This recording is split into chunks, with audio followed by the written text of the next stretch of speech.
Hello दोस्तों, स्वागत है आप सभी का YouTube channel the DM exam point पर। दोस्तों, हम लोग पढ़ रहे हैं समांतर श्रेणी और समांतर श्रेणी के पिछली वीडियो में हमने कुछ इम्पॉर्टेंट एग्जाम्पल्स को सॉल्व किया था जो एनसीईआरटी लेवल पर है, एग्ज़ाम में भी आ सकता है। तो एग्जाम्पल्स को सॉल्व करने से आपको कुछ एक्सरसाइज में जो क्वेश्चन मिलेंगे आप उसे सॉल्व कर सकते हैं, क्योंकि क्वेश्चन तो कहीं से भी बन सकता है। तो एग्जाम्पल कुछ हमने बताया था तो कुछ बाकी भी है, तो जो बचे हुए हैं आज मैं उसको बता दे रहा हूँ, उसके बाद मैं एक्सरसाइज पर पहुँचूँगा। तो जैसे आज का जो क्वेश्चन है, समांतर श्रेणी 10, 7, 4, -62 का अंतिम पद से 11वां पद ज्ञात करना है। तो ये तो पहला क्वेश्चन है आज का। तो देखिए, जैसे जो क्वेश्चन दिया है उससे पहले आप कुछ मान निकाल लीजिए। जैसे अगर हम प्रथम पद की बात करें, फिलहाल अंतिम पद से जब निकालते हैं तो एक की ज़रूरत नहीं होती, लेकिन निकाल लिया करें आप, ठीक है। प्रथम पद a बराबर कितना दे रखा है आपको, 10।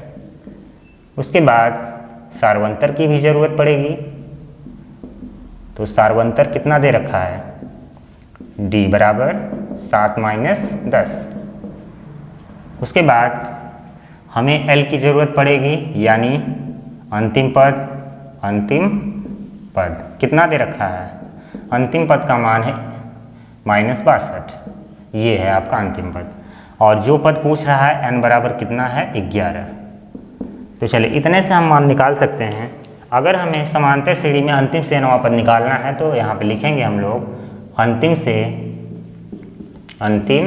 से कौन सा पद, 11वां पद। 11वां पद फार्मूला होता है, पहले फार्मूला ही लिखेंगे, l - n - 1 × d। तो बताइए l का मान कितना दिया हुआ है, -62। तो यहाँ -62 माइनस n का मान 11 -1 × d का मान कितना है, -3। तो इसको हल करेंगे तो -62 -11 में से 1 निकालोगे 10, और यहाँ कितना हो जाएगा, -3। -62 और यहाँ हो जाएगा कितना, 30। इसको सॉल्व करेंगे तो आपको मिलेगा -32। तो ये हो गया आपका आंसर, यानी कि समांतर श्रेणी का अंतिम से nवां पद कितना होगा, इसमें -32 होगा।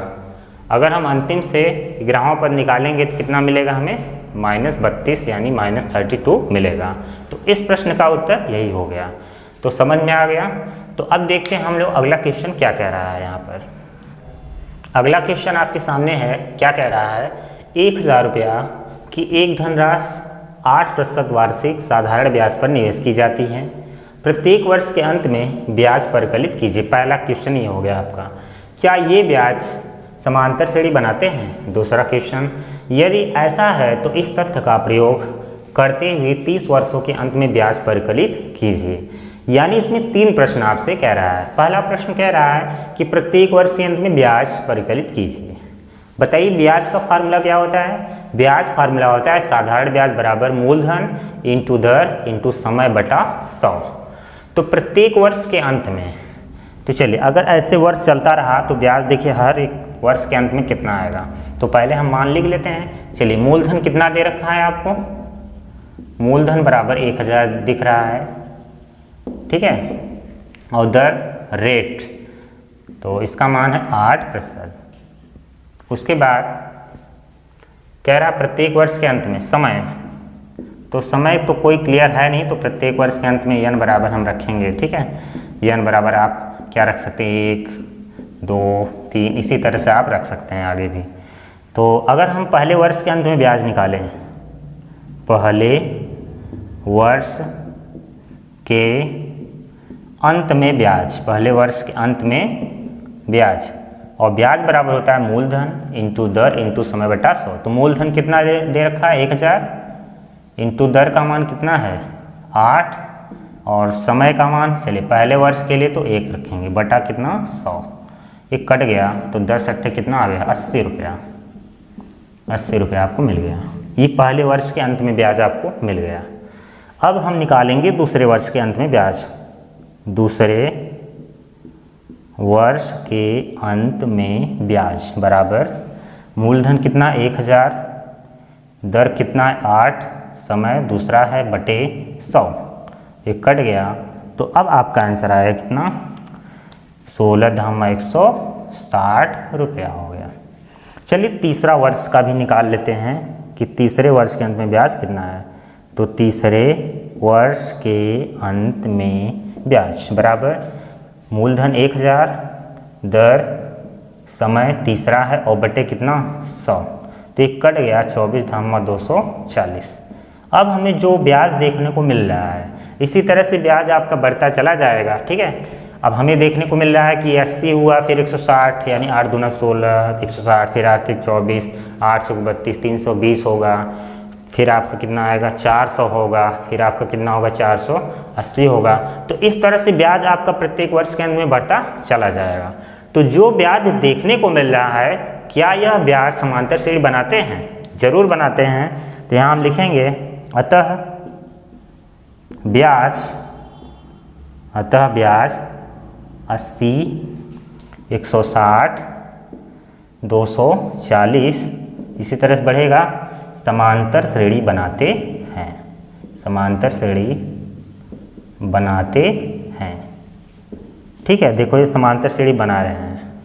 अब कह रहा है समांतर श्रेणी बनाते हैं, यदि ऐसा है तो इस तथ्य का प्रयोग करते हुए 30 वर्ष के अंत में, जैसे हमने तीसरे वर्ष के अंत में 240 रुपये ब्याज प्राप्त किया, चौथे वर्ष में कितना पाएंगे 320, पाँचवें वर्ष में 400, ऐसे ही 30 वर्ष के अंत में क्या होगा।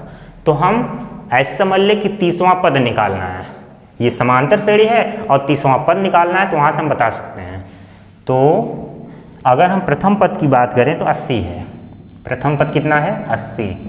उसके बाद सार्वंतर की आवश्यकता पड़ेगी, डी बराबर 160 माइनस 80, तो कितना हो जाएगा 80, ठीक है। उसके बाद 30 वर्ष के अंत में यानी n बराबर कितना रखेंगे 30, तो फार्मूला है 30 वर्ष के अंत में ब्याज, 30 वर्ष के अंत में ब्याज।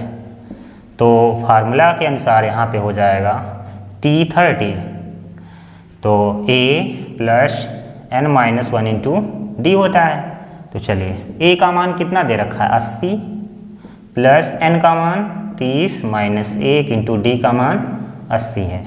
तो इसे हल करेंगे तो 80 प्लस ये 29 होगा और ये 80 हो गया। तो 80 प्लस कितना आ जाएगा यहाँ पर 2 हो गया और 23 20 यानी इसको जोड़ देंगे तो कितना हो जाएगा आपका 2400 रुपया आपका मिलेगा। यानी 30 वर्ष के अंत में आपको ब्याज कितना मिलेगा 2400 रुपया आपको मिलेगा। तो ये था आपके प्रश्न का उत्तर। बहुत बड़ा प्रश्न नहीं था, तो इसमें छोटी छोटी चीज़ें पूछी गई हैं, जैसे प्रत्येक वर्ष के अंत में ब्याज। तो पहले वर्ष के अंत में ब्याज 80 रुपया, दूसरे वर्ष के अंत में ब्याज कितना 160, तीसरे वर्ष के अंत में 240। अगर आपका ऐसे ही समय बढ़ता गया तो चौथे वर्ष में 320, पाँचवें वर्ष में 400, छठवें वर्ष में 480, तो ऐसे ही 30वें वर्ष में कितना मिलेगा ब्याज आपको 2400 रुपया मिलेगा आपको। तो इस प्रश्न का ये कॉन्सेप्ट था और ये आपका पूरा सॉल्व हो चुका है। अब देखते हैं हम लोग अगला क्वेश्चन क्या कह रहा है। ये अगला प्रश्न आपके सामने है। फूलों की एक क्यारी की पहली पंक्ति में 23 गुलाब के पौधे हैं, दूसरी पंक्ति में 21 गुलाब के पौधे हैं, तीसरी पंक्ति में 19 गुलाब के पौधे हैं इत्यादि। उसकी अंतिम पंक्ति में 5 गुलाब के पौधे हैं। ये पंक्ति जो हैं उसमें गुलाब के जो पौधे हैं उनकी संख्या दे दिया गया है। जैसे पहली पंक्ति में कितने पौधे हैं 23 गुलाब के पौधे हैं, यहाँ पे लिखें 23, और फिर दूसरी पंक्ति में 21 गुलाब के पौधे हैं, तीसरी पंक्ति में 19 गुलाब के पौधे हैं इत्यादि। अंतिम पंक्ति में 5 गुलाब के पौधे हैं, यानी पंक्तियों में गुलाब के पौधों की संख्या दे रखा है। तो अगर देखा जाए तो यह क्या बना रहे हैं समांतर श्रेणी बना रहे हैं। जैसे 23 में से 2 निकालो कितना होगा 21, 21 में से 2 निकालो कितना 19, ऐसे ही आपका घटता जाएगा। तो अंतिम पंक्ति जो बचेगा उसमें कुल कितने गुलाब के पौधे हैं 5, यानी यह एक क्या बना लिया समांतर श्रेणी हो गया। तो इस तरह से हम यहाँ पर प्रथम पद ए का मान निकाल सकते हैं कितना 23, और डी का मान कितना होगा 21 माइनस 23 कितना आ जाए -2, और यल बराबर दे रखा है 5। तो कुल कितनी पंक्तियां हैं यानी यन आपको निकालना है। तो इन चारों में क्या रिलेशन होता है आपको पता ही है, यल बराबर a plus n minus 1 into d. L का मान कितना दे रखा है 5 और a का मान कितना है 23, n आपको निकालना है और d का मान कितना है -2।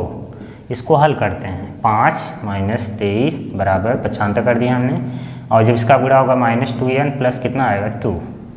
तो 5 में से 23 अगर आप निकालेंगे तो -18, और ये जो 2 है इस तरफ आएगा तो -2 बराबर -2n, -20 बराबर -2n, तो माइनस माइनस प्लस 2 धाम कितना हो गया 20, तो n बराबर कितना आ गया 10। अतः पंक्तियों की संख्या 10 है। अतः पंक्तियों की संख्या 10 है। तो कुल कितनी पंक्ति हैं आपको पता चल गया। तो पहली क्यारी की, एक क्यारी की पहली पंक्ति में 23 गुलाब के पौधे हैं, और फिर दूसरी पंक्ति में 21, तीसरी पंक्ति में 19 और अंतिम में 5। तो जो ये क्रम पंक्तियों में गुलाब के पौधों की संख्या है वह एक क्या बना रही है, समांतर श्रेणी। तो हमने A, D, L निकाल लिया। कुल कितनी पंक्तियाँ यानी n का मान आपसे पूछा जा रहा है। तो इस रिलेशन से आप पंक्तियों की संख्या पता कर सकते हैं और आपको कितना मिलेगा, पंक्तियों की संख्या 10। तो चलिए देखते हैं हम लोग अगला क्वेश्चन क्या कह रहा है वहाँ पर। देखिए अगला क्वेश्चन आपके सामने है, कह रहा है किसी समांतर श्रेणी का nवां पद an बराबर -1 पावर n क्यूब है तो 9वां पद ज्ञात कीजिए। जब nवां पद दिया हुआ है तो 9वां पद ज्ञात करने के लिए n की जगह क्या रख देंगे आप 9। जैसे देखो an क्या होता है nवां पद, अगर यहाँ 9 आएगा तो वो 9वां पद हो जाएगा, यानी वही हमें निकालना है। तो an बराबर क्या दे रखा है -1 पावर n क्यूब। अगर 9वां पद चाहिए तो n बराबर क्या हो जाएगा 9, तो -1 घाते कितना 9, और n का क्यूब यानी 9 इंटू 9 इंटू 9।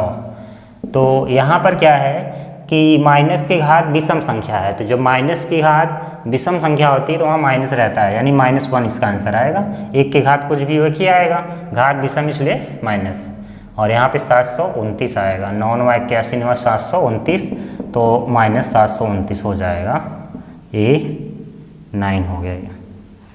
तो यानी किसी समांतर श्रेणी का nवां पद आपका यही होगा, तो 9वां पद आपका -729।